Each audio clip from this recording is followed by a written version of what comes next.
the time you went out to argue with Holbrook the second time, had you seen a replay? No.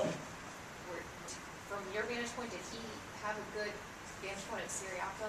I paid no attention to Sam when the play happened. I was watching the tag. I always just watch the tag. And from my vantage point, it was a spot-on tag. Ball caught, tag, go. And then Sammy just told me that, he was a step gone when he caught the ball. And I was just all confused after that because it was just hard for me to understand that I missed it that bad. And, his perfect response is, that makes perfect sense, is I wouldn't have called him out unless I see him leave early. And I just said, I don't get it.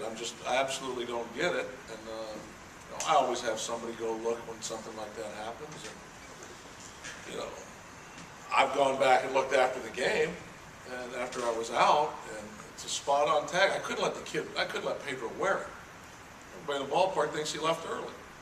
And that's not normal protocol to go out there after that, but somebody that I trust, I have look at him, and they just said no. But he left right on time, and I just can't let the kid wear it there. I got to have the kids back. And I've got to pay the price for that, and I understand it. That's inconsequential. But the kid did everything right, and we got the wrong call. Did Holbrook actually tell you that he saw Siriaco tag up? Said it was a step gone. Said it was a step left early. So if that's what he saw, that's my disconnect right there. That's not the way I saw it, nor is it the way I saw it later. But, that's the way the call was made. Was there any trepidation using hand given that he'd thrown 25 pitches in that before? Obviously not.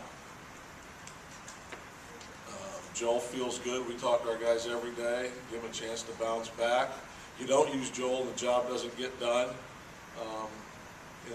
That's not how you make your decisions, but Joel was in a spot to give us a shutdown inning for us to score a run. He wanted the ball. He wants the ball. He wasn't able to hold him there.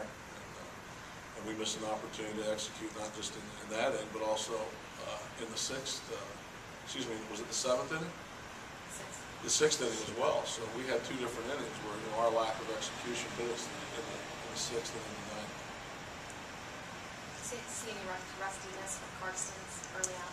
Yes. The first inning was clean. The second inning, the barrel showed up for them. 5 balls were squared up pretty good, and then he made some pitches. So all in all, I was pleased. He felt good. We didn't want to redline him once he got around 70 in the position we were in the inning. Didn't want him to overthrow, crank up, try and go get something extra. I think it was a very good outing for him. He feels good, pain-free. He made some good pitches, but he was a little rusty. Anything else? Clint, one more. This was 81. This was loss 81 on the season. So the finishing with winning records obviously mathematically not possible. I know you don't. This is just mile marker. I guess 148 on a way to 162. Is there any of those sense of disappointment in the sense because of where y'all were 6 weeks ago, or is it just like, hey, ask me in 2 weeks and we'll hash it out?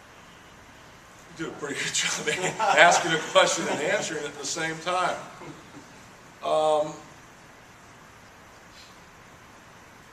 Sense of disappointment, we lost the game, so there's a sense of disappointment there. We had an opportunity to finish the game off. We came back and tied it, lack of execution. I push everything back to the staples of the game. If I have from the beginning of the season, I will now. We didn't do enough things to execute well. We haven't done enough things in a number of these games that put us in a position to have 81 losses. That's where we are right now. Thanks, Thank Clint. you.